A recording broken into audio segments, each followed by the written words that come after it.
Hi, so it's RJC Explores, and today I am at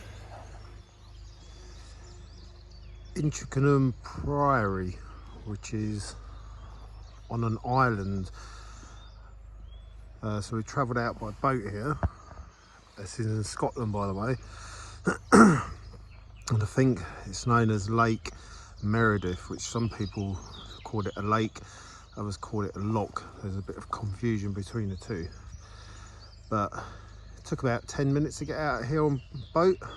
And this is a St Augustinian Priory, and the people who are in here were canons, and they would go and live on here, and they'd also go out and spread the word of God to the local community out there, as well as trade fish and other bits and pieces. And this is what's left, really, the ruins, which is quite nice. It's really nice in there.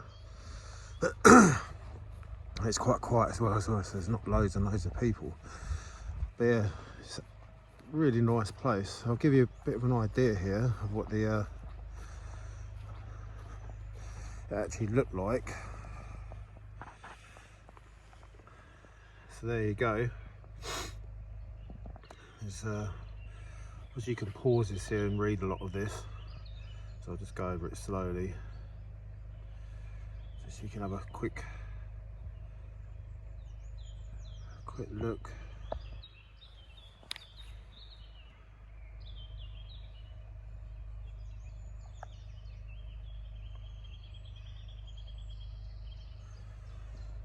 So you've got to see the picture of that now. You can see where the tower would have been, the main chapel, and it obviously was like what, two layers high, 2 stories high, dining area and so forth.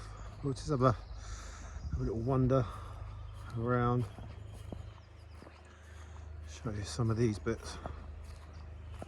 Very nice. Some of the trees here as well are stunning, absolutely stunning. They said they couldn't open here for a little while because they had ospreys nesting here, and if the ospreys are here before they start work, then the ospreys get to stay. But if they're here beforehand, then you can carry on working, and the ospreys kind of just generally have to put up with it. So there's some more bits there, gives you a bit of an idea. So this is the west front. So there you go. Beautiful arches. Unfortunately, I do have some Harris fence in here, but stop the masonry from donking us on the head, which is fair enough. It's just nice to be on here, actually. So this is the nave, the part of the church open to lay folk. So I'm presuming lay folk is like the commoners, or just ordinary folk. Would have been a bit like me, just turning up going, oh yeah. This is where I would have been allowed to go. Stunning views all the way around. And Robert the Bruce came here and stayed as he toured all of his castles and everything, and also Queen Mary Scots. She was here as well at the age of 4 years old apparently, and she was given protection here. So have a look here. And we move up. This is where the choir, or the chaw choir, the timber stalls.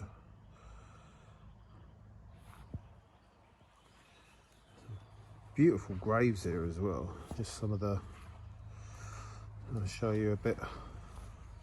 It's hard to pick out because it's been raining.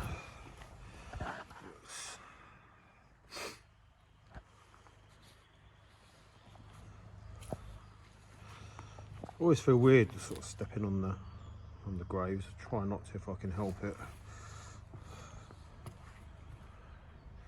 And some of these have actually obviously been here laid after like 1893, 1981. So I think this was established here in 1230. There's a presence on here and I'm not entirely sure when it all ended. I'll have to have a look. It's hard to remember everything. Trying to get it right as well. You can see some of the bits on here. Just go around this side, give you a bit of a view out from the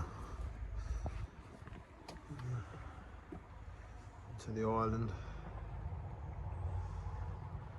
It was easy to defend as well, so that was another thing.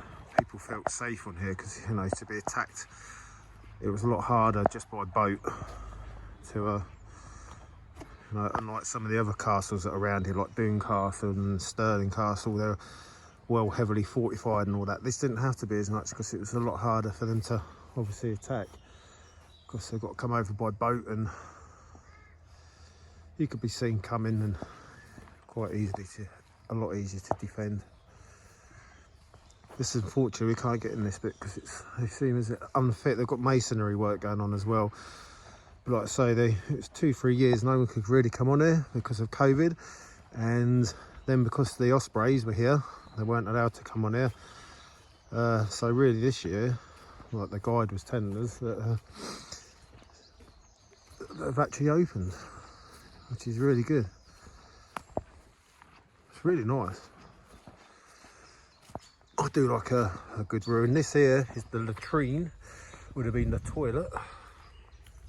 And that's the Predaughter drain, which obviously came from the latrine.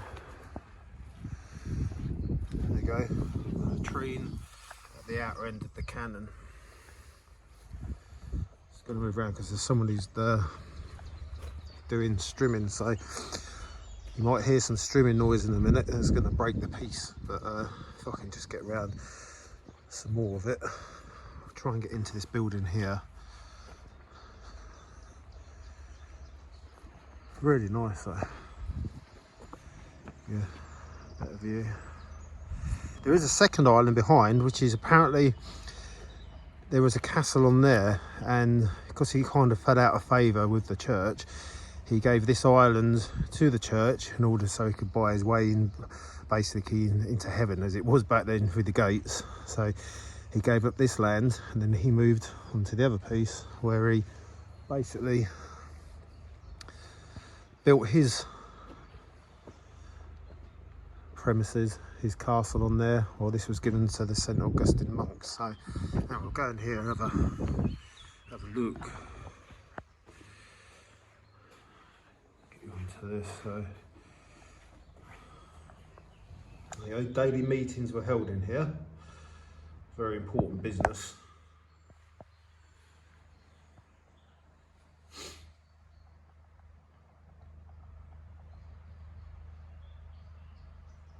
So it was a mausoleum at one point. It was converted into a mausoleum for the Earls of Menteith in about 1644. Now it's got a rare collection of some of the bits that were left, found on the site.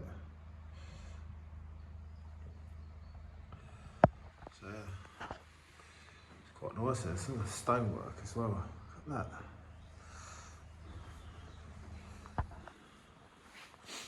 Love that. That's absolutely brilliant. Like Celtic knotwork. But this knight here, I hope he doesn't mind me saying this, it reminds me of the Holy Grail, Monty Python, the Black Knight, and it is but a mere scratch. And he's lost his legs and his arms because they've all been cut off. He goes, well, off he go then. They clip clop by, and he can't fight now anymore. It's but a mere scratch. Go on then, fight like a man. We got no arms or legs. Anyway, I think that's what that reminds me of. And then these two here, apparently husband and wife. And I think the wife died before the husband, but eventually they're later to rest together. So I get a bit of a better. There you go. I'm not sure, but I think these are dogs. They're at the base of their feet, although someone was telling me they often put like sheep that they have, but they don't look like sheep to me. Because they would be dogs, or maybe even Definitely not a dog, not a dragon. Dogs. Then you've got some stones here, really worn down now. You can't really see. Oh, it looks like it might have been a sword belt with him holding it. And you have this one over here, which is, there you go. These are some of the items that were found here. Another piece of the work there. So it does actually say on here, like number 2, which I call the Black Knight, was a 14th century knight. Is depicted with Stuart arms on his shield. This may commemorate Sir John Menteith, a descendant of the first of the Stuart Earls of Menteith. I probably pronounced that really badly, so sorry for that. It tells you each one a bit about them. So where was the... Oh, I can't see the one. Anyway, there you go. Romantically entwined in their last embrace. Walter Stewart and his wife Mary. Walter died in 1295, some years after his wife. So yeah, that's the one that one commemorates. That's the only covered part of the building that's priory that's left. Stunning place really. Imagine this back in the day. It'd been beautiful, absolutely stunning. Let's go back out here a little bit. Definitely worth coming over. Yeah, definitely worth coming over on the boat. I think it's £10 per person to come over. I've picked a really good day because obviously there's no one here, which is perfect. Really nice. Apparently there are ospreys and otter here as well, which you can see, and so forth. And there's loads of other birds here, so you don't just have to look at the ruins. Well, I'm pretty sure I just saw a swift. Is it swift or house martin? One of the two.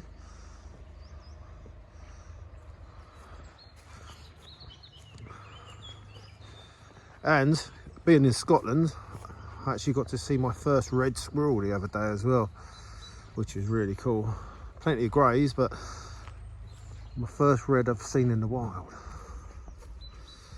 Anyway, I'm just going to come up here, show you this magnificent Douglas fir tree as well. Look at that. It just goes on and up and up and up and up and up and up and up and up and up and up. It's really nice. Let's see what it says on the seat. I'll try and say it as Scottish, but it might not go very well. Tak a wee rest, have a wee moment, share a wee story, here with a fan known. 33, Dougie Shearer, 72. A rare soul, a road racing legend, a hero and a real gentleman. You see, I'll stop talking in Scottish because it's really bad. Anyway, real nice. Absolutely stunning, just like this place. Definitely worth a visit if you're in Scotland. And there's so many other ruins and castles that are around here as well. Been here about a week and just mainly just walking. But you could visit places like this all day long, every day for ages and ages. There's so much to do. You need a good month, 2 months in this one little area of Scotland. Loch Lomond's really nice as well. Went up Loch Lomond, or around Loch Lomond, on one of the walks up into the mountains. Anyway, so I'll just show you where we come over on the boat.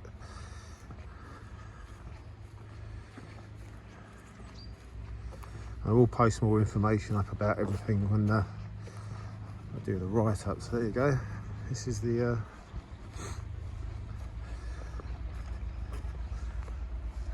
where you get your boat. Just there.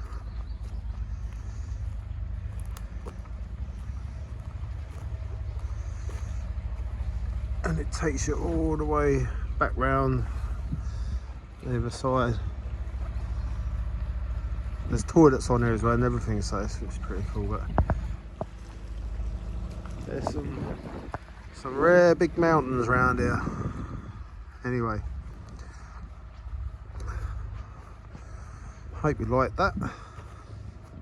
Let's go back here a second. So there you go, there's give you a bit of that. Inchmahome Priory.